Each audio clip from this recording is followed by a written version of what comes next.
Afternoon.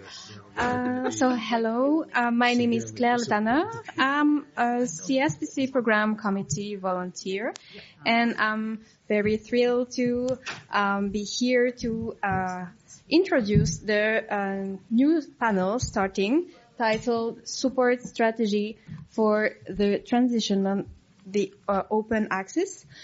Just let me remind you that today and all the conference actually has an app that help you for translation. So you have the QR code on the wall behind you. It's the translation from French to English and English to French. So feel free to use it. Please use your own headphones and cell phone for using this app.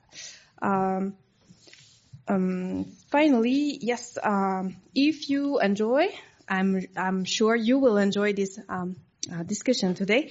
Please tweet, react on your social media. So you can use the science policy hashtag, which is the hashtag CSPC 2024. And now I let you in the hands and let you the floor. Sorry, Dr. Butler. Thank you.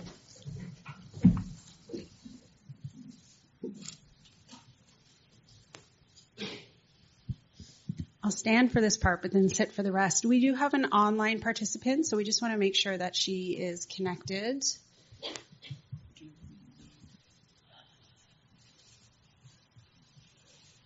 She is? Hello. Okay, she is connected? Okay. We just can't see you on the screen yet, Lydia, but if you can hear me, okay. I'll start. And I can see you very well. Thank you.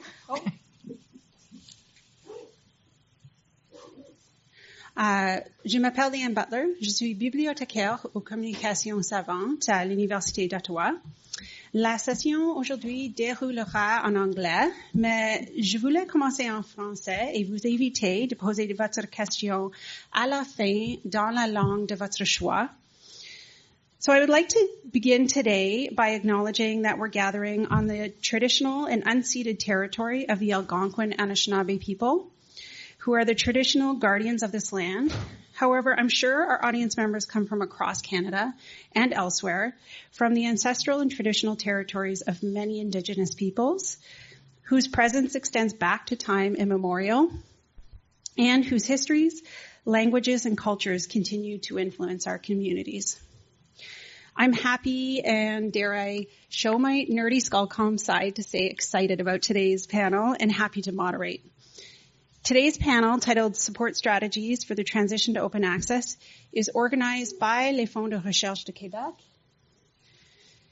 and will focus on the timely and important topic of the changes and investments needed to transition our scientific publishing system toward open and equitable models. Can you hear me okay? Yeah, okay. It's clear that much of the world is moving toward policies requiring immediate open access to scientific publications. Canada's key collaborators, like the US and many in Europe, like France, already have advanced OA policies. Canada plays an important role in this space, but we can do more to help advance the system. We have FRQ, who signed on to Coalition S already, requiring immediate open access to publications, and the tri-agencies announcing a revision to their open access policy with the aim of immediate OA. Beyond funder mandates, though, Canada already plays a pivotal role in advancing aspects like open infrastructure, which is essential to ensuring the success of this transition. Canada is fortunate to have a strong and robust dissemination platform, Érudit, and essential open publishing platforms through the Public Knowledge Project. But we also have in Canada the incredible strength of this rich publishing ecosystem. We have Canadian science publishing and a vast non-commercial journal landscape and what others have called an archipelago of publishing operations that stretches across a number of stakeholders: libraries, funders, researchers, societies. So we have these strengths, but as many of us are aware, there exists a number of challenges, like our incentive or evaluation system, that creates inequities, limiting who can participate to a select number of participants with access to resources. Open access at its core was meant to remove barriers, remove the paywall, and ensure authors retain rights. But what we're witnessing, at least the models that seem to dominate, are not always in line with these original principles. The colorful models we see today, diamond, OA, green, gold, each have their advantages and challenges. And it seems that as more policies are announced, more publishing models emerge. As you may have read in the description for today, it seems we all have to become alchemists, working with our communities to build and support more equitable publishing pathways. And this last point about alchemy is incredibly true. As a librarian, I struggle daily to distill the complexities of this landscape into an understandable form for our research community. It's a feat and makes compliance or selecting ethical pathways really tough. We need to be conscious of the people across the system, those who research, those who publish, and those who support. The more complex things are, the more barriers we inevitably create. So how can we achieve a successful transition in light of these complexities? How can we better coordinate? Today, our 4 panelists will each provide unique perspectives on the open access landscape and shed light on the direction we can take. Joining us today, we have Tanya Niemann, Directrice Générale du Consortium Érudit, member of the Réseau Québécois de Recherche et de Mutualisation pour les Revues Scientifiques, and member of the International Advisory Board of DMS. We also have Alan Tompkins, Deputy Director, Social and Economic Sciences Division, Directorate on Social Behavioral and Economic Science at the U.S. National Science Foundation. We have Lydia Burrell-Damian online, our Secretary General of Science Europe, and Mylène Deschênes, Directrice des Affaires éthiques et juridiques à Fonds de Recherche du Québec. These 4 panelists will help us explore questions like what does it mean in terms of public investment to support publishing infrastructure? How far do we need to rethink research evaluation and funding practices? And how can we reconcile the customs and realities of different scientific domains? Our session will begin with a brief introduction by each panelist. I will follow up with a series of open questions to all, and then I will ask each panelist a focused question to prompt reflection. We will reserve time at the end of the session today for questions from our audience. And so, without further ado, let me start our session off. Panelists, you will each have 5 minutes, and I'm going to start, Tanya, with you. To answer the question, tell us about how your organization is contributing to an open access ecosystem. How are you participating in this transition? Thank you, Leanne, and good afternoon, everybody. So very delighted to be here today and to talk about this, as I work in this field for many years, and there was a lot of evolution, and I'm really thrilled where we are today and looking forward to how these things go forward in the next years. So I work for Érudit since 2006 in different positions, and I have worked with a lot of journal editors, researchers in the Canadian community to help to transition the journals from subscriptions to OA, from printed to digital, and all learned a lot about the evolution. It's a long way to learn these things, and it's never ending. So I'm there. If I'm still there, it's because there's not one day as the other, and there's like every day a big evolution in the field of scholarly communication, and it's very exciting. And I'm very thrilled to be with the speakers today here on this panel. So, a little bit about Érudit. Nous avons célébré les 25 ans de l'année dernière d'Érudit, donc ça fait un moment qu'on est là. Érudit.org, c'est donc 25 ans d'efforts collectifs pour bâtir une plateforme de diffusion et une infrastructure et des expertises avec des contributions des universités partenaires, avec le gouvernement et de la province de Québec et ainsi le gouvernement fédéral plus tard, via les organismes de financement et de la recherche, et beaucoup de collaborations avec différentes parties et avec différentes personnes dans la salle ici même. Donc, Érudit.org hosts a yearly growing collection of currently 350 scholarly journals, mainly in social sciences and humanities, but not only. And it is an initiative that we call academy-led, community-owned, and non-commercial. The journals we are working with are independent journals, so it's journals like the Canadian Journal of or La Revue Québécoise and so on, journals that are hosted within our community, led by researchers who are here, who are part of a department, of a faculty, and so on. So it's not journals that are with commercial publishers we are working with. And this is something that is very typical also in Canada. We have a long tradition and a landscape where we have a lot of not-for-profit publishing with journals that are really born in the community with societies, society publishing, with small presses around it. So this is our community that we are really closely working with. And many of these journals are using the open source software Open Journal Systems, which is often hosted through libraries. So libraries are really very key partners in this endeavor by providing expertise, services like systems administrators that help these journals run software on library servers in order to be able to produce, to receive the manuscripts, to do the editorial work, and then to put all these articles online.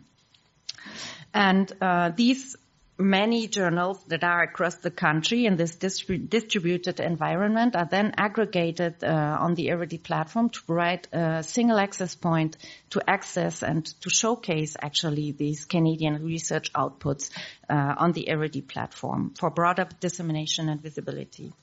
And what is important here is to retain, I think that infrastructure like ours offers support for technical requirements and expertise, which would be out of reach individually for all of these journals and all of these researchers. So in order not to make them go away to work with other foreign entities or commercial entities, we provide these expertise in order to help the community to thrive. And we deliver technology and services that I said that in general that they could not afford individually. So we are really mission driven. Knowledge as a common good is at the heart of everything that we do. And the mission is to support open publishing and research, as I said, in the arts, humanities, and social sciences. And Iridi at the beginning mainly exists because of the biases in the system. So with the publishing endeavor today, we know that, for instance, it's very dominated by Anglo-Saxon companies, that we all try to internationalize these things and publish in English. You talked a little bit, Leanne, about the research assessment and so on. So Iridi was funded in the sense that when we went to the digital world from print to digital, we wanted to make sure that the humanities and social sciences continue to have a voice and to be that there is visibility for the Canadian research outputs that are not going to be part of this internationalization because they are more local or niche topics that are approached there. So to be there for national journals that talk about topics that really are about the society we live in. When we talk about education or something like that, you cannot publish about the education system in Quebec to be published in an international journal. Even when you talk about in French about that, it's peu probable. It's really not a good chance to get accepted these manuscripts. So it's super essential for us as a society and the research community to maintain these journals alive. So ensuring that the research in all these fields is taken seriously and accessible, and that you can publish in all different languages. For me, it's kind of a question of scientific sovereignty. And yesterday in a panel about the major science initiatives, we talked about it's of national interest. I think this is why infrastructure and publishing in these local venues is really one is crucial and needs to be maintained in Canada. The traffic that we attend with this platform is also very impressive. 37 million pages are clicked per year on this platform, and it's rising. Okay, I cannot mix languages. It increases every year. And 70% of this traffic comes from abroad. So really our mission to create dissemination and visibility is reached with these little means that we invest there collectively.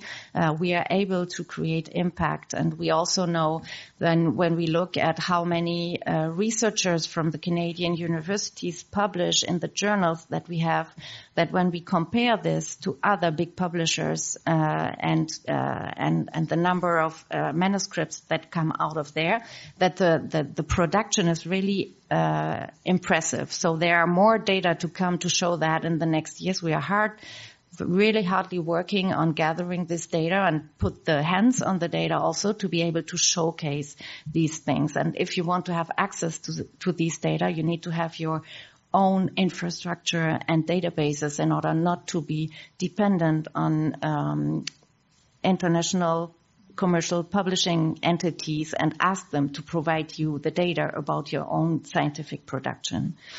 So Quebec is erudite.org is a Quebec-born child, but it's truly a Canadian endeavor today. And I can tell you it takes a village to raise this child. So the consortium is formed by Université de Montréal, Université Laval, et Université du Québec à Montréal, and is serving and collaborating with these important number of researchers, librarians, research administrators, universities, funders from coast to coast. And we are very grateful for the support we receive from the universities and also from our main funders, the Canadian Foundation for Innovation, who's here today, the Social Science and Humanities Research Council, Matthew's in the room as well, and évidemment le Fonds de recherche du Québec, où nous sommes une des 3 plateformes stratégiques du scientifique en chef, ainsi que le pôle plateforme du réseau de mutualisation pour les revues scientifiques du Québec. Voilà, j'arrête là. Je pourrais en parler encore plus longtemps, mais j'arrête. Merci, Tanya. Alan? Good afternoon, everyone. You can hear okay? And from the outset, you will hear I know no French. I do know how to order copious amounts of alcohol and food in French, but nothing that would be useful or pertinent here. So I work at the United States National Science Foundation. It's an agency that was started after World War II, and the United States invested a lot of money in developing warfare, armaments, etc., and it was decided at that time, the President Roosevelt, and then he died, so it was President Truman, who enacted or created a agency that would promote the progress of science, advance the national health, prosperity, and welfare, and secure the national defense. So that's kind of the context. Now,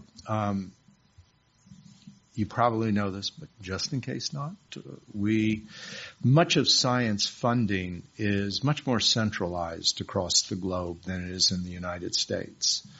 Like we do everything in the United States, it's done everywhere, everything, all at once, and not especially well. But we do a lot of funding in many areas of science from the National Science Foundation. So we often have a disproportional impact in what science policies are in the U.S. But we've been looking at public access and open science. Really, you talked about libraries, and libraries were on the forefront of this. So I can tell you more. I was in academia from the mid-'80s up until I joined NSF in 2014. So I have more ground truth, more ground knowledge in academia, and we weren't sharing data We were happy to share publications, but always wanted to do that. But this data sharing, that brought us up new. We utilized our libraries, in fact, when NSF asked for a data sharing plan at the end of the aughts into the early teens. And we immediately told NSF how we would keep the data secure and private.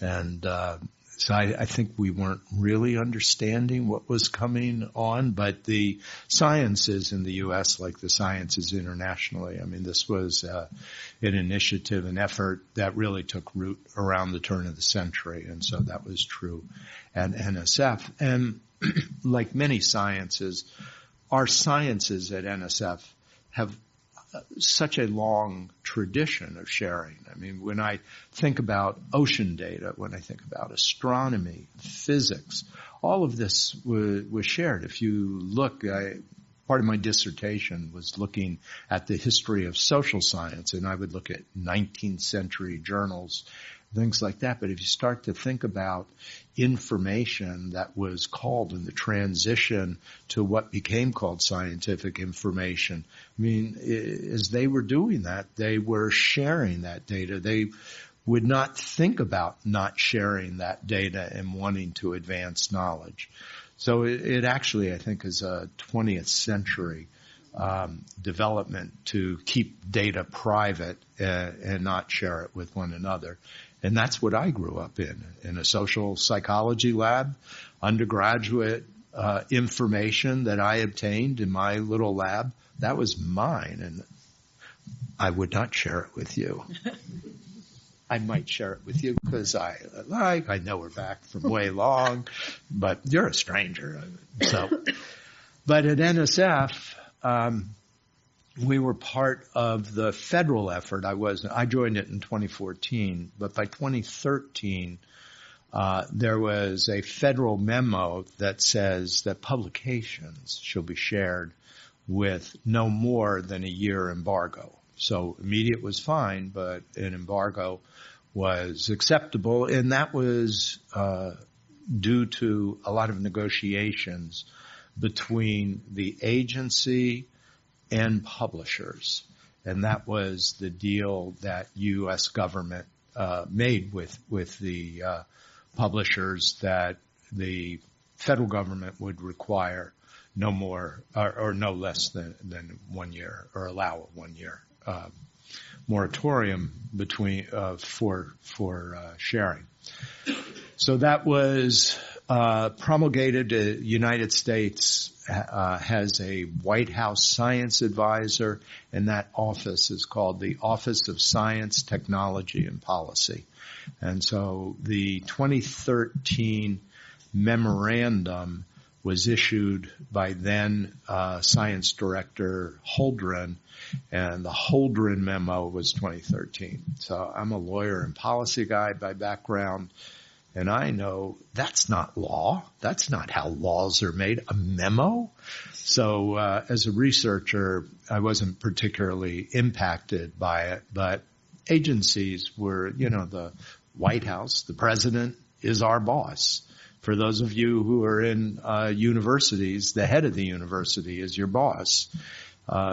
Many of us don't know the head of the university. Certainly the president wasn't dropping by my office and asking for advice, but the science advisor was reporting to the president, and they do not issue those kinds of memos or guidelines without that being approved by the president and the president's cabinet. Everything is political. So they must have thought politically this was not a toxic idea. They may not have thought it was a good idea. They may not have cared. But they didn't think it was a politically bad idea.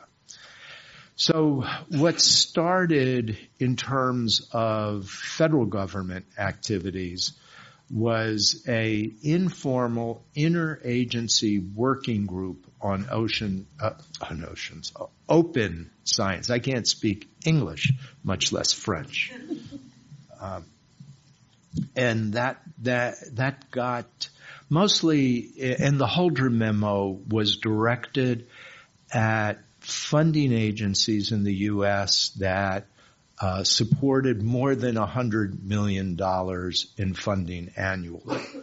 So National Endowment of the Humanities, these other agencies were not impacted. They didn't have to comply. This will change in 2022. But the representatives from all these agencies were getting around because in Washington everything is pre-decisional for years and years until suddenly it's issued. And Congress issues it, or in this case, the executive office through that Office of Science and Technology Policy issued it.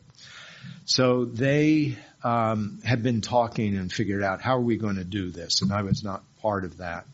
But when I entered government, that was the rules.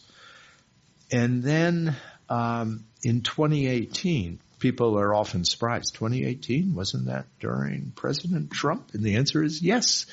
The National Science and Technology Council, which is more of a policy advisor to the president and a lot of defense, economic policy, et cetera, that NSTC created a subcommittee on open science. So now suddenly these people who have been getting together and chatting informally at the EPA, we were chartered by the president, by the NSTC to work on these issues. And we've continued since. Right now, in fact, I asked my colleague at the OSTP. Sorry, I have to go back into acronyms, but we're all friends. You know, you got Office of Science and Technology Policy is OSTP. I asked the OSTP leads, might our charter stop at the end of January 20th? Is there like a end date? And she said, no. NSTC charters continue until they're revoked. And what I do know at the beginning of administrations, it takes them a long time to get to things like science. That's not top on their list. Just read the front page of the New York Times or Washington Post. I'm sure even the Canadian things will tell you what's on the minds of American politicians. So I imagine the NSTC charter will continue for open science for at least a couple years, and again could continue through the current administration. Then we'll have another administration. We'll see. In fact, I can tell you, the G20, Canada, the U.S., etc. One of the declarations that's coming up from the G20, I guess I'm not supposed to tell, but heck, we're friends here, is going to be a statement in support of open science. So your politicians, our politicians, continue to do that. And again, unless you're a real policy nerd, you are not looking at the GS7, the G7, the G20s, and all that. But they actually do reflect policy at the highest levels. So let me just stop there because we're doing it and we participate with our colleagues. I guess I will tell you one other thing is we had a 2-day retreat with all the open science leads across government. So when the Nelson memo, and I'll talk more about that later, was issued, so that was a director of OSTP in 2022 and said that the access to publication shall be immediate, and also immediate will be the data associated with publications. Those data shall be shared with public. By that, they primarily mean science, but it actually includes members of the public. And, you know, as a citizen, I think many of us, what science do we access the quickest? We have a family member who's sick, and we want to look at PubMed or other scientific literatures. And what this says is those data and those publications will become public. It's the final implementation won't be due until 2027, but the activities started in 2022. And so we met together for 2 days, and this had been long planned before the presidential administration. I don't even think Biden had dropped out when we had happened to have planned this 2-day retreat. And so we spent the last couple days talking about how we are going to continue to move to try and address open science. I was telling some colleagues earlier, I think open science and public access from the early 20th century now until the 2020s has become part of the culture of science. I don't think that politicians will be able to derail that. They might change it a bit, but the interests of scientists of sharing is, I think, here for a long, long time. It's here to stay. So we're going to be grappling with it either organically or through policy and activities through funding agencies like National Science Foundation. Thanks. Thank you, Alan. So I'm going to turn to our online participant, Lydia. And if you could, in 5 minutes, tell us about how your organization is contributing to an open access ecosystem. How are you participating in this transition? Thank you. Can you hear me well? Yes. Yeah. Hello. Bonjour. I'm very happy to be here. I'm really sorry I cannot be there with you. I would love to be with you in Ottawa, especially because I spent 2 years in Canada, in London, working at the University of Western Ontario, and I never got the chance to visit Ottawa. So I'm really sorry cannot be there with you. Very happy to be here. My conditions are not the best because, as you can see, I wear a badge. I am in the middle of a conference, but I'm gathering in a corner in a salon. So I'm sorry if you hear some noise in the background. I hope it is not too disturbing. Going to Science Europe. Science Europe was an organization that was born in 2011. So it's quite a recent organization. And it came as a spin-off of the former organization that was called the European Science Foundation. That organization, the European Science Foundation, was reconverted at that time in a company, of non-for-profit company to provide academic services. And Science Europe was created with an office in Brussels to be close to the European Commission, etc. Since the beginning, Science Europe was an advocate for open access, and in fact, in 2013, this organization issued the first principles for open access in Europe, with a review in 2015. But the most important ones were issued already in 2013. Following that, our organization got very much engaged with an initiative that was called Open Access 2020, led by Germany. You may remember that because I think several of you were engaged in that type of organization, that dealt mostly with what were called transformative agreements. Then we move on from that because Science Europe is part of what we call the stakeholder organizations in Europe, with universities, associations, research and technology organizations, national organizations like those that compose Science Europe. And we issued in 2020 a full set of guidelines for open science, and what it was called the stakeholders platform at that time.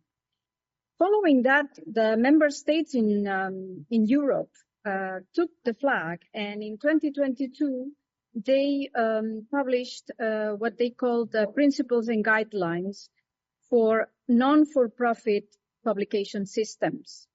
That was really a breakthrough at the level of member states. That happened shortly after the UNESCO issued the worldwide recommendations on open science. I'm sure that you are familiar with it as well. So for us, this was a breakthrough moment, as we saw that the recommendations issued by the stakeholders in Europe, which were what we knew best, were quite a bit aligned with the member states in Europe and also the recommendation of the UNESCO. So we started to retreat our support from transformative agreements because, after all, they have not been as transformative as we would have wished. And we reaffirm our commitment that science is a public good. And for these reasons, the outputs of scientific activity have to be open to the public, especially to the researchers. So from then on, basically in 2022, 2023, we have taken a shift towards this model called Diamond Open Access. I'm sure you have heard about it. In fact, Tanya, as she said, she is a member of the International Advisory Board of the DIAMAS project. Science Europe is a partner in this project. But not only that, we also initiated dialogue with our colleagues in Latin America, especially those in the Reda League, that have been working in Diamond Open Access for years and years. They are at the moment the most advanced in this type of practices. We organized last year in Mexico, in Toluca, the first global summit on Diamond Open Access. And we are about to hold one in Cape Town, 8th to 15th of December, is the second global summit on Diamond Open Access, where we hope to deepen more and better on this type of, this model of scientific publication that is free for authors, free for readers, community-led and owned, as Tanya said, and that we would like to see reinforced in those elements that are already there, the many initiatives that have been now identified on Diamond Open Access, and also open up to new horizons, especially in fields that traditionally do not consider Diamond Open Access as their preferred venue for publication, namely the so-called hard sciences. So there is a lot of work to do. But we have already very good basis in what has been done so far. And Science Europe and its members are more and increasingly contributing to that, moving to Diamond. There is now a big move, a platform that is already open, managed by the European Commission, currently in private hands. Their plan is to move it to public hands as of 2026. And there are already several countries committed to that move. However, moving to this type of non-for-profit, non-commercial publication requires also that we remove ourselves, the scientific community, from the traditional indicators to assess science. Because as long as we base the research assessment heavily on journal impact factor, citation index, and other types of indexes related to metrics depending on the venue where the works are published, we understand that Diamond Open Access cannot really deploy all its strengths to serve the scientific community as it should be. And I think I take 5 minutes. I took 5 minutes, maybe more. I'm sorry about that, but I tried to be as concise as possible. Thank you very much. Thank you, Lydia. I'll pass it over to Mylène. Merci. Écoutez, depuis 2000, donc je travaille au Fonds de recherche du Québec depuis 2020 sous l'impulsion du scientifique en chef. On travaille à réfléchir, à imaginer de quoi aurait l'air une politique de diffusion en libre accès. On s'est mis à l'œuvre, mais rapidement, on a vu qu'il fallait absolument discuter de ça avec d'autres personnes, des vis-à-vis qui rencontraient les défis qu'on imaginait rencontrer et qui étaient prêtes à relever leurs manches puis à discuter de ces enjeux-là avec nous. Donc, on a bien sûr discuté avec nos vis-à-vis du fédéral, avec qui on a organisé 3 petits déjeuners avec d'autres leaders d'agences de financement pour discuter de ces choses-là. Mais un élément important pour nous du développement de cette politique-là, ça a été de joindre la coalition Est, donc la coalition européenne qui réfléchissait à ces questions-là. Pourquoi c'est important? Parce que justement, on avait l'occasion d'échanger avec d'autres agences, de comment on va faire ça, comment on rencontre ces écueils-là. Puis je pense que la communauté scientifique s'attendait aussi à ce qu'on ait une approche qui soit quand même concertée. Le Fonds de recherche du Québec pouvait pas faire bande à part, bien sûr, sur cette question-là.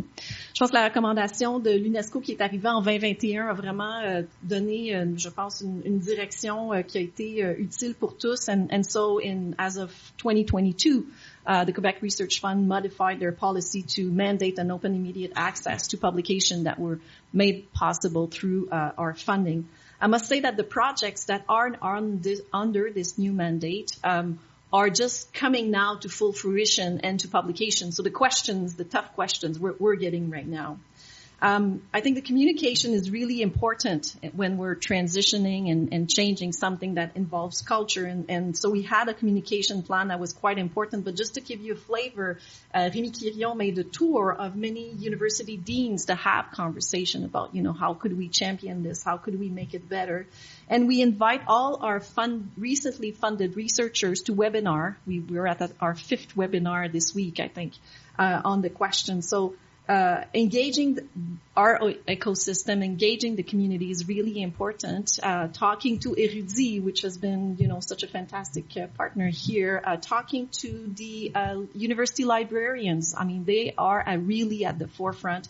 And this is very important because the learning curve here is really steep.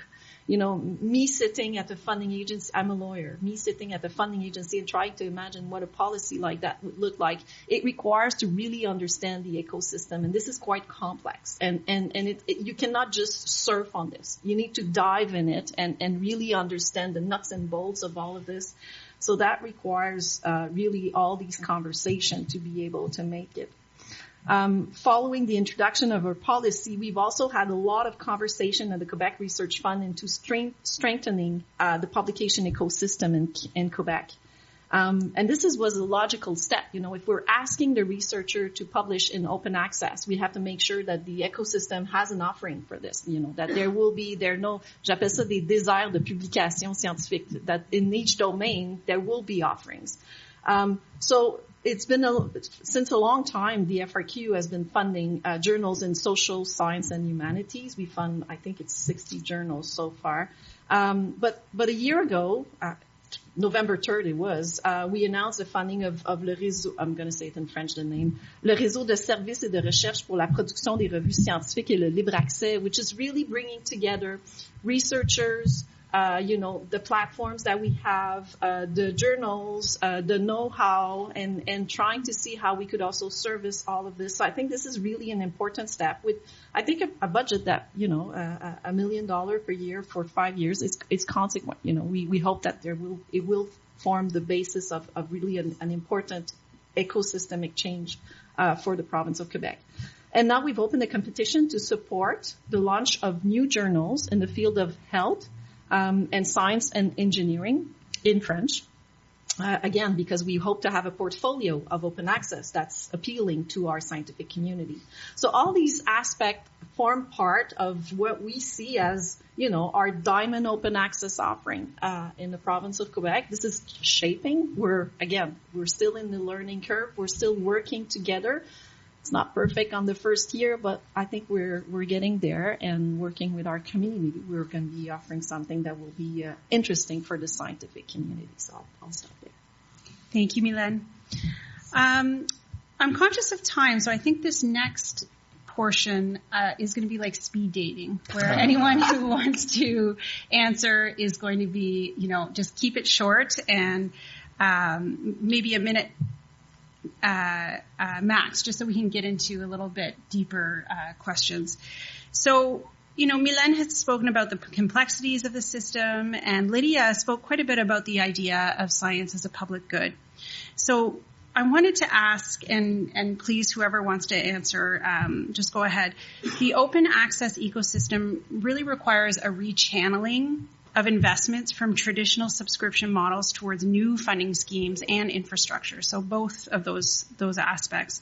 So what innovations in infrastructure and funding models are required to make this transition a success, and how can we effectively carry out such a complex operation? I can feel Tanya vibrating next to me here. I think she's eager to. I'm ready. Yeah, I'm ready. Yes, go for it, Tanya.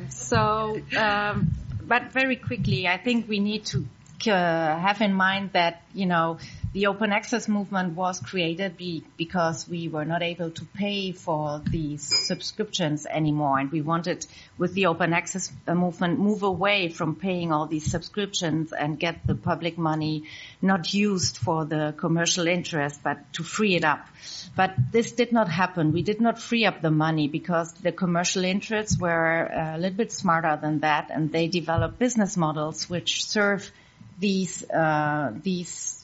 they surf on the wave of open access. Mm-hmm. So they developed business models that make much more money now. Even the amount increases and increases. So the money is going still away. The public money is going away and is not used in a very useful way as it should be. So we work really very closely currently with the Canadian Research Knowledge Network, which is the consortium of the Canadian academic libraries. And this is where the deals with the publishers, you mentioned that earlier, for the open access policies that you make deals with publishers. So the deals are made there.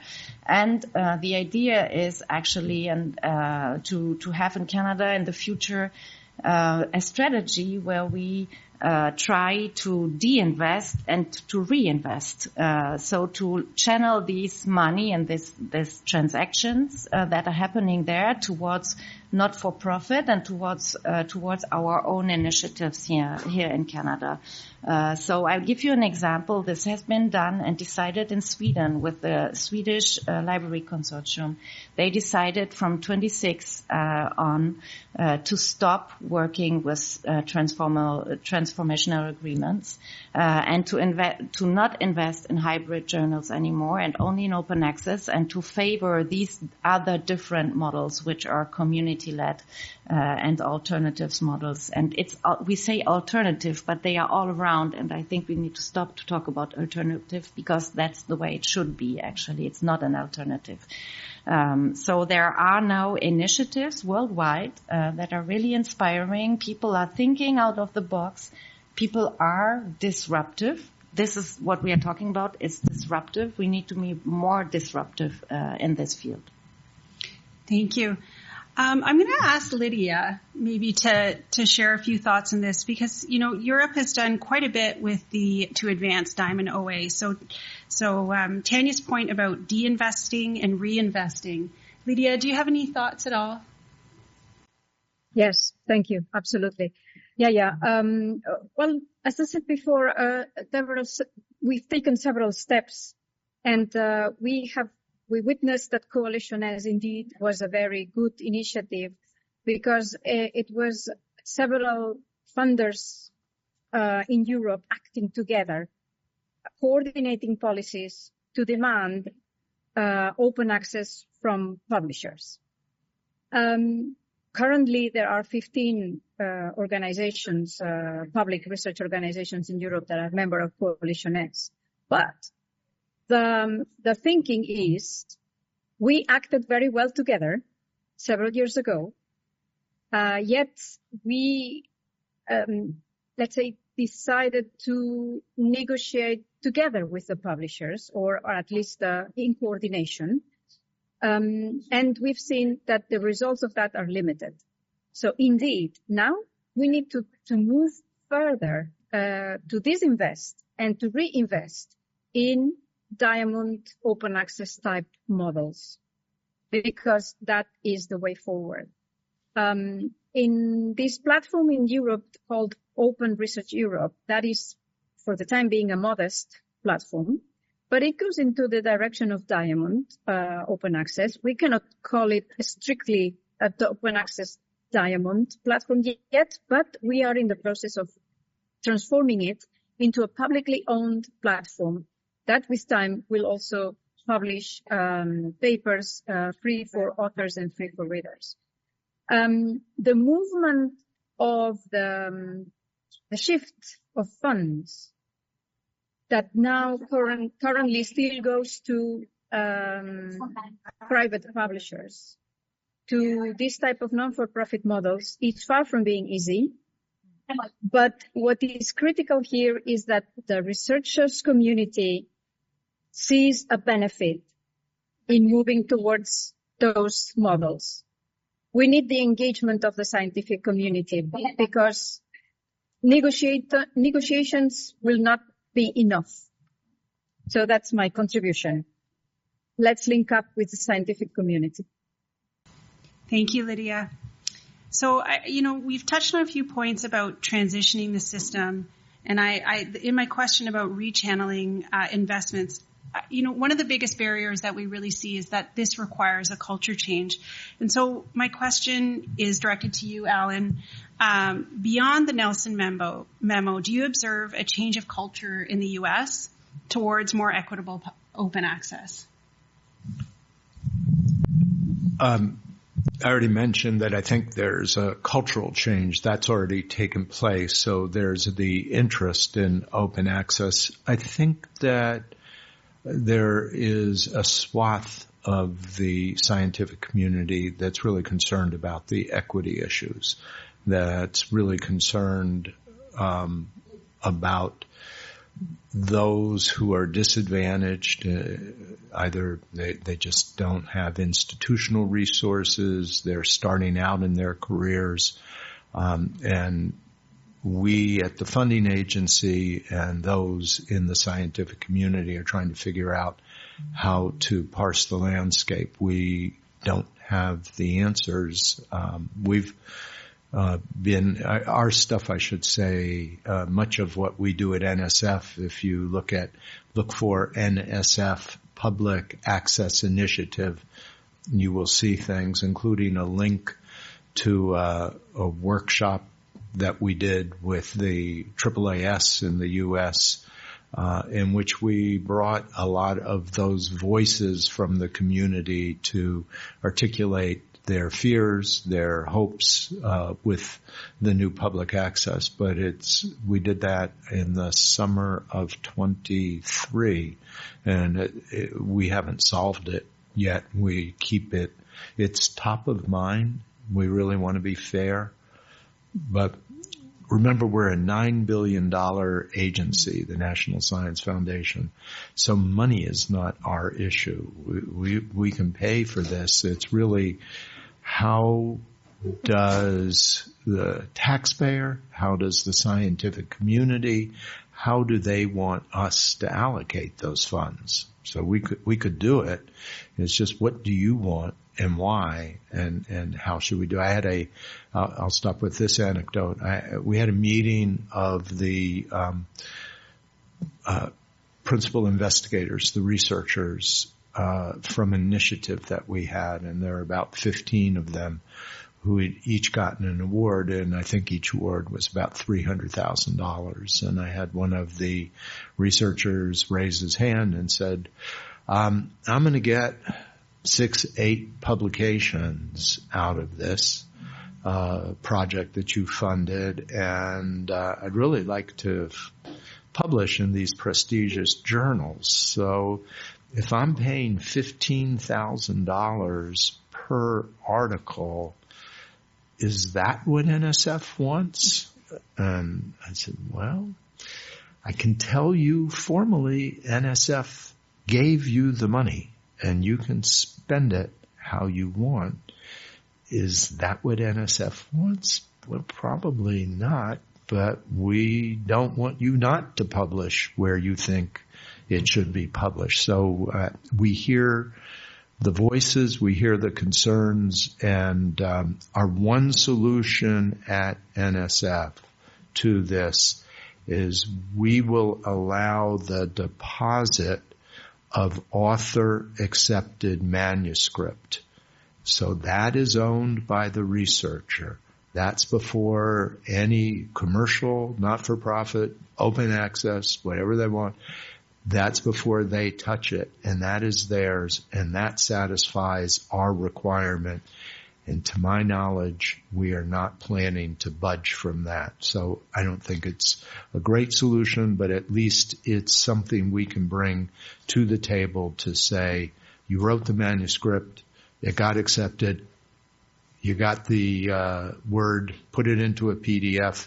You're done as far as NSF is concerned on this. Thank you, Alan. Your point before about, paying that fee for $14,000 or $15,000, it really is a matter of prestige, and so what we value. And so my question is for Mylène. Can you share a few thoughts on how we can accelerate a cultural shift in research assessment to align with the aims of sustainable and equitable open access? Thank you. I think that's where we are now. We are at making sure that the researchers are going to be completely convinced that when they are putting their paper in an open access publication, at the end of the day, it's going to be properly assessed. Tant que les chercheurs n'auront pas confiance que l'évaluation qu'ils vont recevoir, que ce soit une évaluation scientifique au niveau des agences de financement ou une évaluation qui leur permet un avancement de carrière, va pas leur donner quelque chose qui est juste, ça va être très difficile. On va avoir beaucoup de difficultés à faire le changement de culture. The cultural shift is going to be very difficult unless we achieve this. This cannot be done only by funding agency. The keys to this is held by the research community. Who's sitting in the room when it's time to assess? It's researchers. And as long as researchers are going to say, well, it's the prestige of publishing in, and you know the names, is more important than the content of the publication, or at least, I don't really have to read the content because it's been published there. It must be good, So we're going to, as long as this is how the culture might continue, we're going to have problems. But I think we need to shift, and we are shifting. That's very clear from this. But I still hear, for instance, when we have our webinars with younger researchers, like researchers that are doing doctorates, saying, well, my supervisor said that it would be better, if I... And so I think we really need to come together as a research community. This is part of empowering the research community, that the papers that you wrote with your project, with the money that you got, and with your ingenuity and your creativity, this is your intellectual property. And we want the research community to be empowered to publish it, to revise it, to review it, and to make sure that it's valued in accordance with the content of it and not the prestige of a journal. But that has to be, I think, so at the Quebec Research Fund, we're working with the COARA Coalition. Again, we've joined the group, but we want to do this as part of a group to see how we can make this more evident. And we certainly need to do this with the university, with the colleges, with anywhere where there are career assessment, because funding is one thing, but career assessment is very important. But I think as researchers go to Europe, go to other places, they see that indeed having this in their CV is very important. Having a portfolio of publication that has been accessible in immediate open access in some areas, in some places, that's the only thing that's going to be considered in an assessment. So that's where we're going, my friends. So I think that's part of the change of the culture that we can do humbly at a funding agency, but I think it's a teamwork here. So that leads me to a question that I have for Tanya or Lydia around Diamond Open Access. So, we have this really robust system here in Canada of Diamond Open Access, and I think it's well adopted by some disciplines, but not yet by others. So that culture shift across disciplines, it just is it's seeing its differences according to disciplinary practices. So how can we advance Diamond OA, which is considered an equitable model, at a national level across stakeholders? And could you discuss the essential role of these stakeholders and share insights from specific initiatives driving Diamond OA forward? Maybe I'll start with you, Lydia, and then I'll move to Tanya. Sure. Thank you. Thank you very much for the question. Indeed, I think that to move forward Diamond Open Access at a systemic level, I think that three movements, if we can call it movements, have to happen simultaneously or at least in coordination. One is to the move towards open science. That the commitment that science should be open because it is a public good, and that open science is in no way a synonym of second-rate science, because the tag to the open just means that the science is open. It doesn't say anything about the quality of the science. It just says that that science, the result is open, is available. And I think we need to be faithful to that definition, to slowly but surely remove the belief that open science is not so good as the so-called closed science. So, first of all, open science is a must. Second of all, we need a change on research assessments methodologies, as we are discussing, as Tania just said, and Milen. And of course, COARA is one of the organizations that is taking this in charge. So is FOLEC in Latin America. So are others. There are many institutions already that are, without committing to COARA necessarily, applying the commitments because they do not take into consideration the source or the where that a certain paper has been published. So, but in any case, that has to become mainstream. That is the other second point. And the third, and very important to me, is the value system of the research systems, because values do underpin culture, do underpin behaviors. So if we consider as a value that a certain paper has to be published in a prestigious journal, well, that clearly drives the behavior. If we agree as a value that what it counts for the system is the quality of that paper, the quality that the peer review can provide, the quality that the community, the expert community in a certain field validates, that induces another type of behaviors. So to me, these three aspects, open science, research assessment methodologies, and values or research culture are very important, and the researchers' communities should be conscious of this systemic, of this to achieve systemic change. Thank you, Lydia. Tania, do you have any final thoughts? And then I'm going to move to the audience for questions. Yes, I have one. Actually, I think it's, I heard that yesterday at the opening session, somebody said, we have all the ingredients, but we are not baking the cake. I think this is something that we do in Canada currently, actually. So we have an open access policy. We have, but we don't have any consequences if anybody is not listening to this policy or is not compliant. We do not have tied really infrastructure towards this policy, but we have infrastructure pieces in place, different infrastructure pieces, but they are not connected currently with the policy, not strong enough. And then we have this collaboration amongst academic libraries already, a big piece in Canada, very important piece, but it needs to be connected also to the willingness of the shift of values that we have around the funding agencies here now. It needs to be much more closer discussed, aligned, consultation, collaboration needs to be created on that. And then another piece is then when we talk about these questions, we always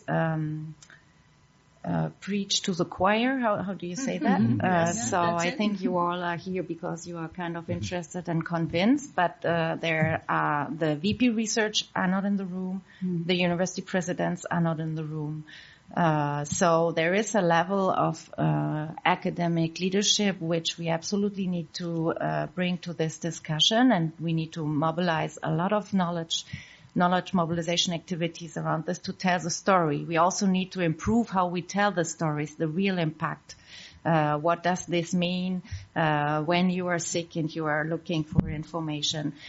Does it mean for climate change that these papers are not open?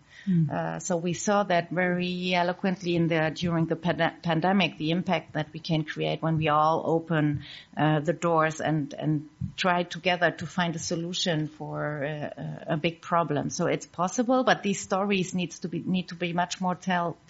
It needs to be more explicit, everything. So I think really the key is that we have digital infrastructure. We have the Digital Research Alliance in Canada. We need to improve there how we manage data, where we host data, how we treat data fair. All these principles are currently not aligned.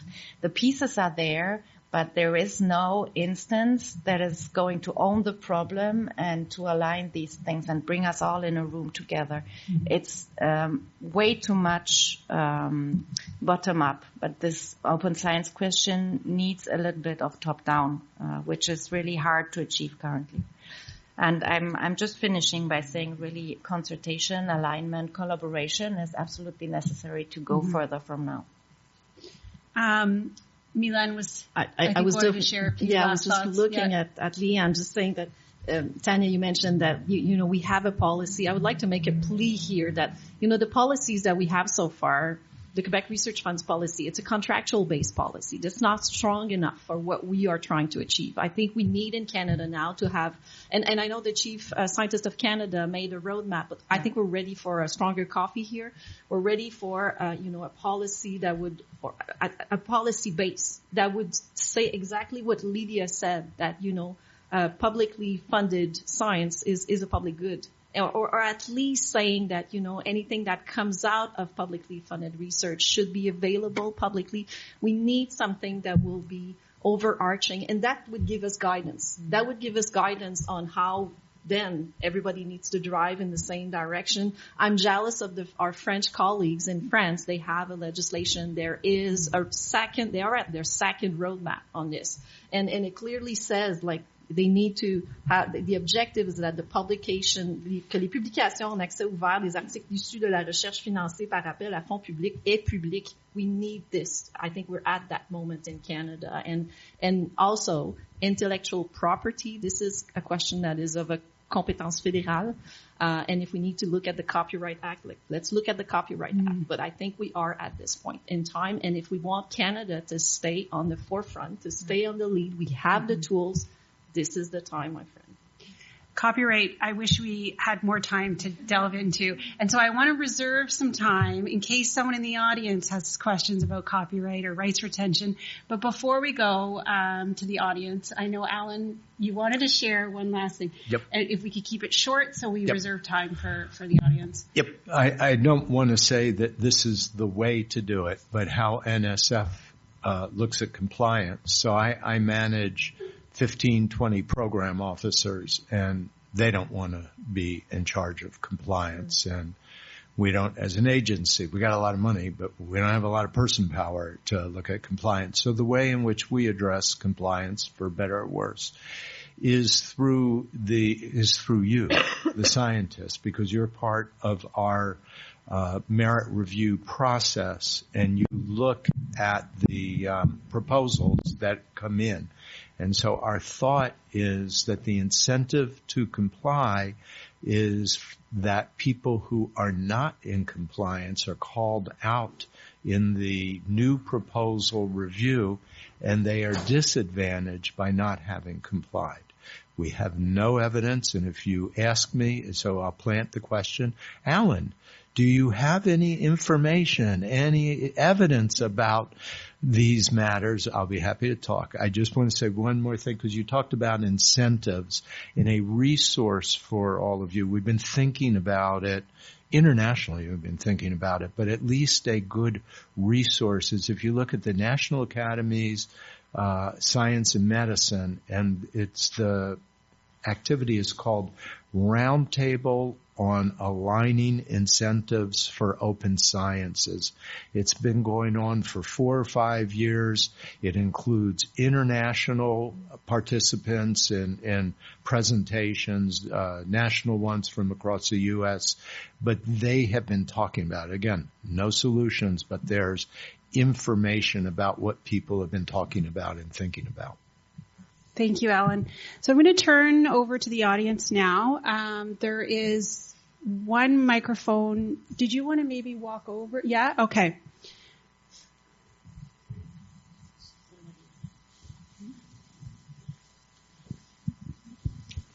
Thank you. Frédéric Bouchard, I have the pleasure of being chair of the board of Érudit. So we've discussed these at length. I want to just... There's a point that was raised, and I just want to maybe make it less polite. And this is. I should preface this. I am a professor and I am a dean, and I hope these words won't be quoted back on campus. So if you're at University of Montreal, I'll buy you a coffee not to repeat what I don't think it's up to the scientists, and this is something difficult in these discussions. But we are talking about fundamental national research infrastructure. And so I'm all for academic freedom, but I don't get to decide that I can overrule the building code or the fire safety code just because I want to experiment with a new type of building. And I think with publication, I think it was legitimate the way we saw how we treated publication, right? Because then it wasn't a public good for a long time. And it was a tool between scientists. And when open science started, ultimately it was a counterculture movement among scientists, right? So it was within science thing. We're not there anymore. And so I do think, and it's not going to be VPs and presidents, because they have, in weird way, they're not union presidents, but they have to defend in some sense, what they hear from their scientists as how to pursue good science. So they will always be torn on these issues. And I think you were all kind of, you mentioned, it's been very bottom up. It needs to be a bit top down, public. Honestly, to me, it is like energy transition. And I always come back to this. Like, I don't care if you want to drive like a crazy truck that pollutes. At some point, we do deserve regulations about this. And then you can choose the color of your truck. You can choose, but it should run on EV at some point. And so I think we have to be much more forceful, and that can only come from clear government and funding agencies. And where the scientists, where it will be really important, because you don't want to disenfranchise, obviously, peer review, and is that you have to shift the symbolic capital, right? And that's really difficult, but we have examples, and maybe I've used this example last year. If so, I apologize. But so when the French Revolution happened, right, they got rid of, barons and duchess and, they all these titles.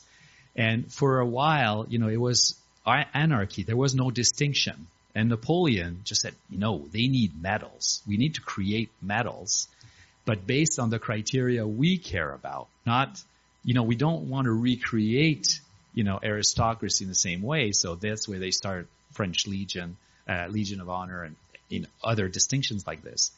So what funding agencies could do, and again, please don't quote me on campus, but you just take, the highest level instruments you have, and the rules of eligibility.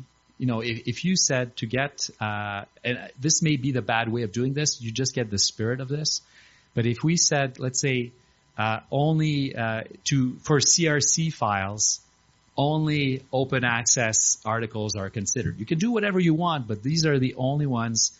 Some countries have been doing this, but you need to take the highest symbolic capital items and make it rules. And when some scientists will say this is unacceptable and so on, you have to just stand your ground, right, and say, actually, this is not about science, right? This is about public good, and do the science you want, but for this type of really high value symbolic capital that we in part attribute, this is the eligibility requirement. And until we have, at least in Canada, I think FRQ is in Quebec, it's much closer to that. Canada is, let's say, on kind of on the road to that, but it's still far off. But until, policy, funding agency, top instruments of symbolic capital for scientists are aligned to say, you've got to build according to building code. And the building code is diamond or whatever, in your country you want to do, but you have to be very clear about this. If you wait just for the ground up, you're asking for barons to say baronies are important. And this is not going to happen at scale. Last point is that, and this is completely self-interested, but is that because open science started on an organic, countercultural ferment, in many countries it's supported very generously, but in a very complicated and hodgepodge fashion. And I know this through Érudit, but it's not the only case. Like at some point, if it is basic national research infrastructure, it should be treated as such. We don't fund an electric dam on a project base like, we have a 3-year project for hydroelectricity, and in 3 years we'll fund it again. So we have to look at our platforms in like a genuine national infrastructure way, and that means predictability. I don't mean dollar amount, right? Maybe it's cheaper on a yearly basis if you do it with a higher predictability, but we have to treat it as basic infrastructure. Otherwise, whatever else we're doing, some baron will say, I'll just wait them out, and the barons will win. So the question is, do you agree? Can I take that one? Go ahead, Miran. Thank you for illustrating my point, which is we need a legislation at this point which will state that science is a public good. Because at the end of the day, I'm the one that will go on the microphone for the researchers that are not happy. And I cannot make the argument you just made. I have a contractual argument with them, which has some limits. I need the full-fledged argument, and I think we're there. And it's the same thing for the infrastructure. I think we need, as you mentioned, something that will be long-term, predictable. But for that, we need that statement. That's where we are, I think. So maybe given time, we'll pass it back to the audience. And I see a question over there. Or there was over there? Okay.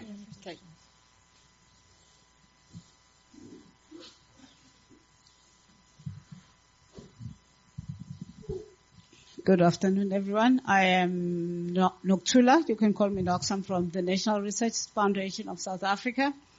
I'll start off with a statement that Tanya made. Actually, we shouldn't call it alternative. We are going back to what science it was. This is what science it was. It belongs to society with not paying, right? So my question, kind of comment is also, I'll start off with Tanya. She made a point that when open access started, it was of course for the good until publishers repositioned. Go back to the point on the Nelson memo, it's a good thing. However, it has unintended consequences where we've seen a lot of increase in gold and hybrid, which is a lot of money again going to publishers. So the question is, as a community, how do we insulate Diamond from repositioning again of the publishers? Because it's going to happen. It's a easy industry to make a lot of money if we don't make concrete statements about Diamond and what it means and how to defund completely the other side of gold and hybrid and put the money on Diamond. We're going to have a problem. I mean, it's good that we're promoting preprints, then you publish, but we're still paying the publishers. So we really need to think and make strong statements. And yes, the point made by one of the participants that academics may not have a say, but I think at this moment in time, we have the UNESCO recommendations, we have few policies from government. I think the most thing standing in our way is not government, it's not funding, it's the academics. Truly it is, because we are stuck on prestige. We are so stuck on prestige, we are addicted to it. And we know it's absolutely thin air. We've seen retractions from Nobel scientists. Does the peer review system work? It doesn't. I think we really need to think about rethinking the complete publishing system. Because truly we are also publishing too much. This is why we will keep creating journals, we'll keep paying more money. So we need to figure a way how to communicate our science, even if it's diamond, but not the way that the journal is an output. Thank you.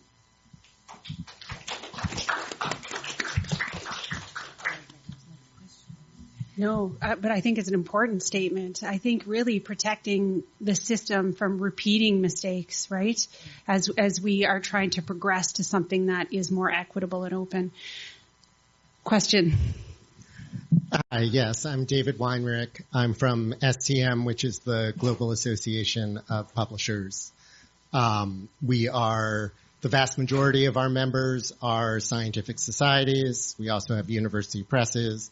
We also have commercial publishers as part of our association.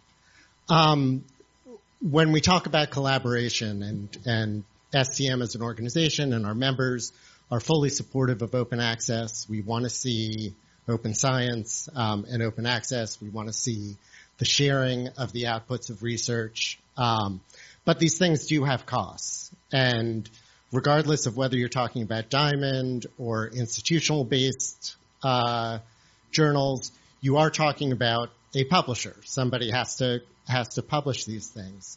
So one statement is that I call for more collaboration with publishers. We have a lot of experience, a lot of expertise, a lot of data that we can share and work together to find solutions going forward.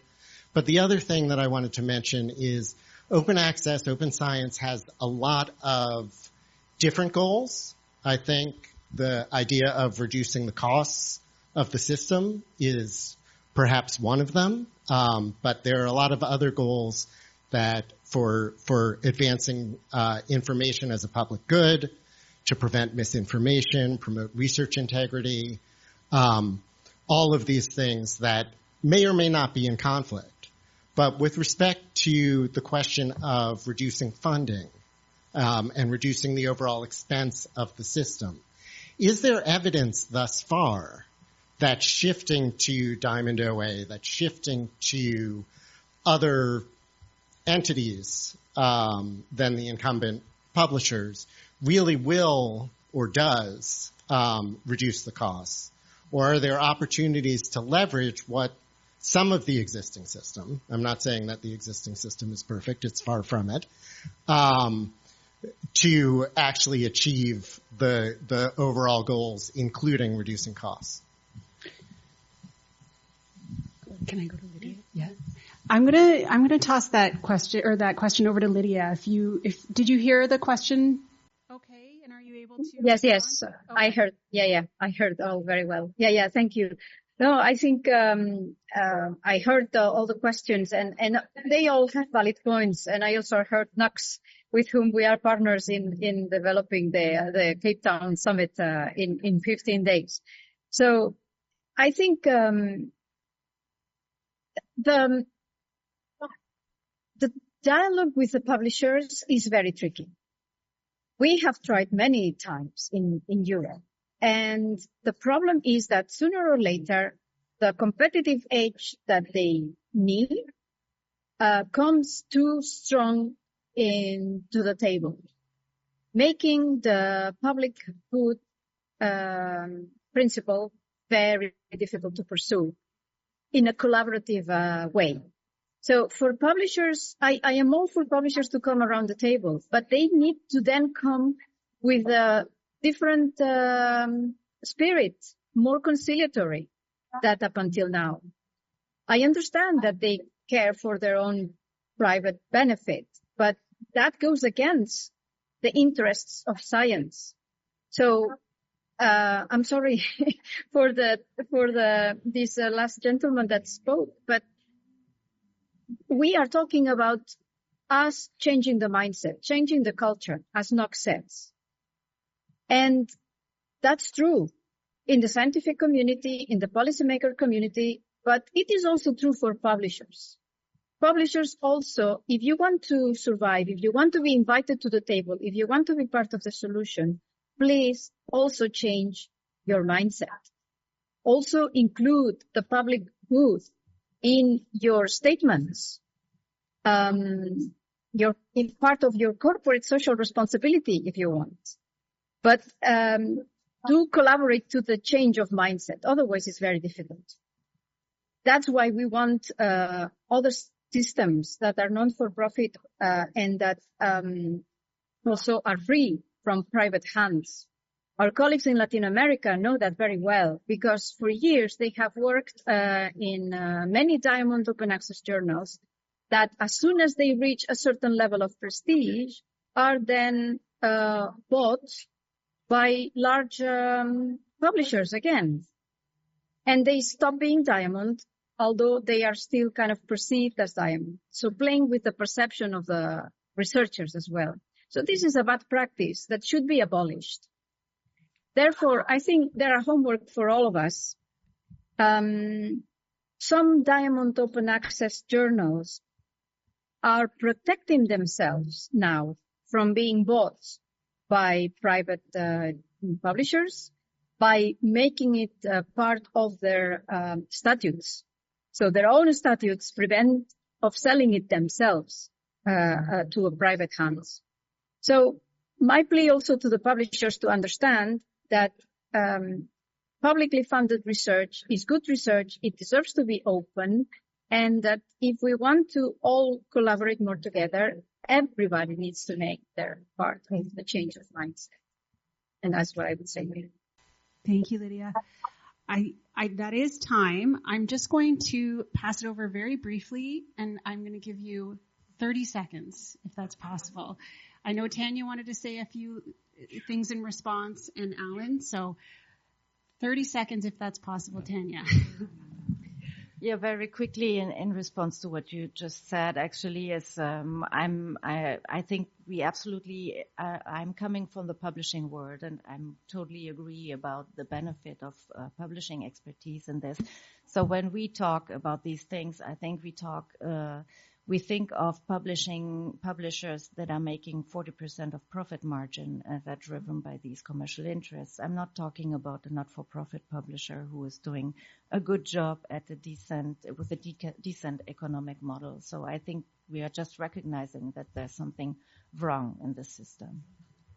Alan? So, Mylene, you say you're a lawyer. When I was trained in law, I was told that you should be answering the question that should have been asked. And I think you meant to ask me, Alan, what about data? And because I think that's really, but I think that the pressing needs here is for metrics and measurements. We need data. We're scientists. And what we have is a lot of values and a lot of good values, a lot of interesting, but we don't have much of the information that really tells us about models and impacts and all that. And so what I would like to see, and NSF is committed to funding that kind of research. I would invite our Canadian colleagues, our European colleagues.